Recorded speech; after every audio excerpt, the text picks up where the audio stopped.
Hello again, my friends. Welcome again to Indian Story Read Along. Today's story is going to be from the Jataka Tales. Jataka Tales are just like Panchatantra's tales, and they have a lot of animal-related moral stories in them. So there's monkey stories, there's deer stories, there's elephant stories, and today it's going to be a deer story. Today's story is called Ruru, the Golden Deer. Let's get started.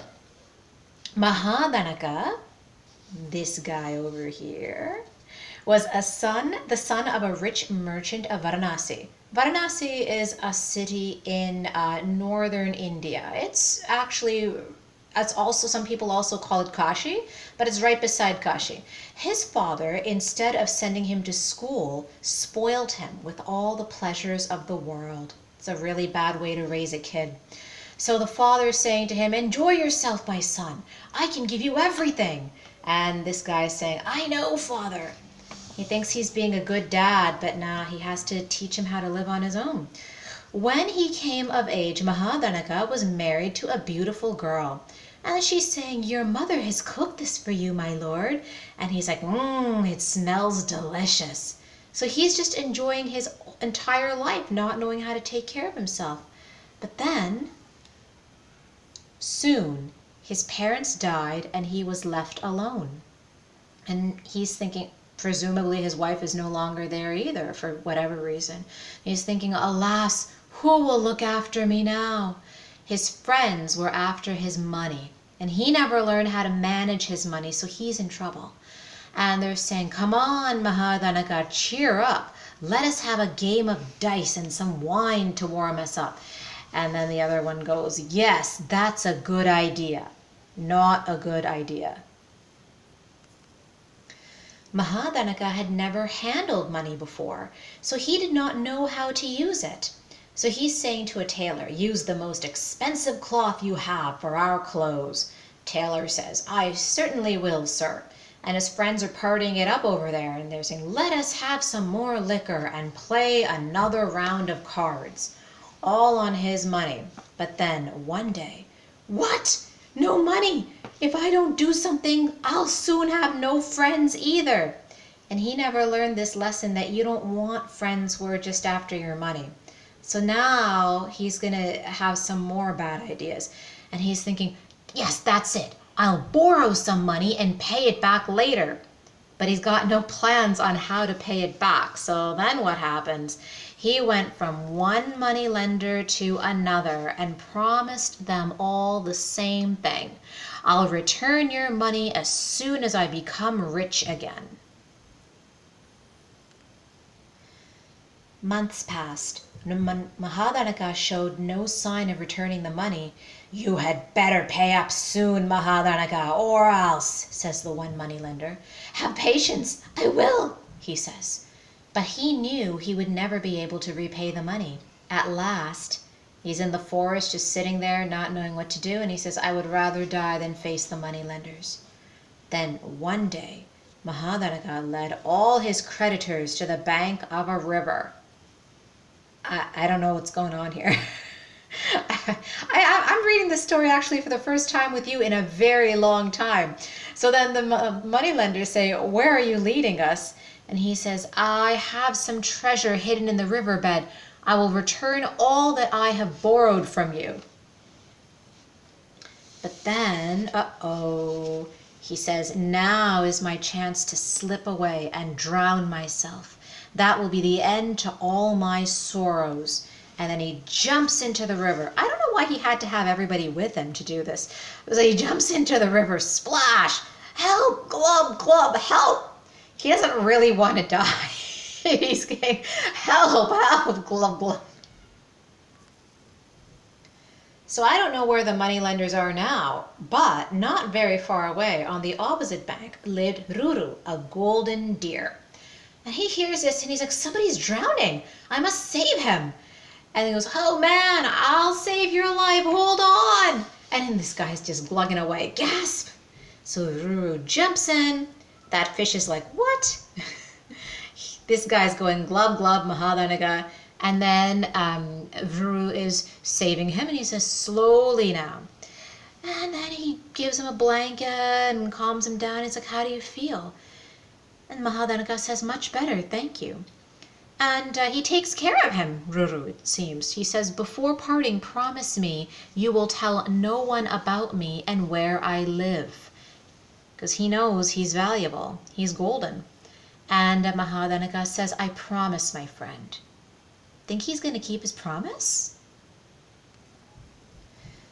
That night, Kema, the queen of Varanasi, had a dream. She woke up the king. What is it, my queen?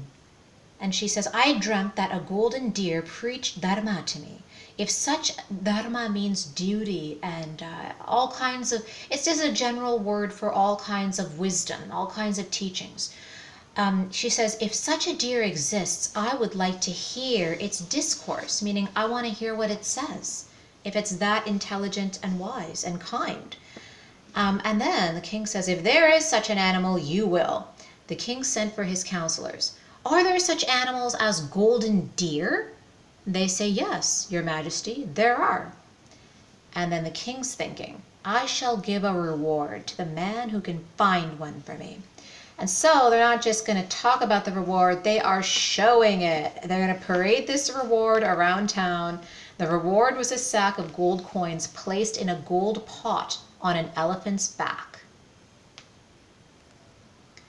A town crier was sent to tell the people of the reward. So back then there was no news channel or anything. This guy was the news. He would just stand in the middle of the town square where everybody was, and he'd be like, hear ye, hear ye. And then he would just read from that paper that you see, that scroll, and everyone would be telling their neighbors after that. Just then Mahadanaka strolled by. He says, what did you say, my friend? And then this guy, the crier, says, the king is offering a large reward to any man who can tell him of the whereabouts of a golden deer. And then this guy doesn't remember his promise to his dear friend, or he doesn't care. And he says, I shall soon be rich again. He says to the crier, take me to the king. So he went with the courtier to the palace. Your Majesty, says the crier, this man says he knows where a golden deer may be found. King says, is that so? When can you lead us to him? Mahadanaka says, at the break of dawn, your Majesty. At dawn, King is out there too. He didn't just send his guys out there. He woke up, got dressed, and went with them. I hope you know the way, the king says. And then Mahadanaka says, there, your Majesty, in that grove of mango and sal trees lives the golden deer you want. King says, surround the grove. And then this guy is a coward. He knows exactly what he's doing, and he's not going to own up to betraying the person, the animal that saved his life. And then he says, I'll stand a little way off and see what happens. When the deer heard the noise on the beaters, drums, clang, thump, and he's like, that's a hunting party, I'm sure. How did they find this grove? We know how they found it. So this deer is very wise and smart and kind. So he's honest. He says, put down your bow, O king. I have something to ask you. The king was astonished to hear Ruru's voice. I promise I won't shoot. Come out of your hiding place. And then the king is pretty honest as well. He says, what is it you want to know? And then Ruru says, your Majesty, who told you about me and where I live? And this guy's just like in the background. So he's just walking around, and then King's like, he did. And then Ruru says, yeah, I thought as much. It would have been better to save a log of wood than to save a man like him. And the king is like, question mark, what do you mean by that? Ruru says, your Majesty, I once saved this man from drowning, and this is how he has repaid me. Look at the king's face. It's all like turning different colors now. And he's like, is that so? He shall be hanged for it. So the king seems to be a man of honor. And that's what they used to do back then. If they found someone very dishonorable, that was usually the punishment. But Ruru is not only wise, he is very kind. And then he says, no, don't do that. I don't want him to die because of me. And the king's really mad still. He goes, you are lucky, but for him I would have had you hanged. Now go away. The king then turned to Ruru. Ask for anything and I'll grant it to you. And then Ruru says, Your Majesty, he uses his wish very well, not only for himself, but for all the animals in the forest. He says, Your Majesty, from now on, let no animal or bird be harmed by anyone in your kingdom. So he's so kind, he's not just thinking about himself. He uses his wish to help others. Then the king immediately sent around a proclamation. No living creature, big or small, shall henceforth be harmed. Should anyone harm them, he shall be severely punished. Ruru then went with the king to the palace, discoursed to the queen. That means she wanted to hear what wisdom he had to offer, and then he talked with her, and then he returned to the forest. The end. What I really like about this story is how you have someone who is really, really mean, and then you have someone who's really, really kind. So both of them show you, on one hand, how not to behave, and the other hand, how to behave.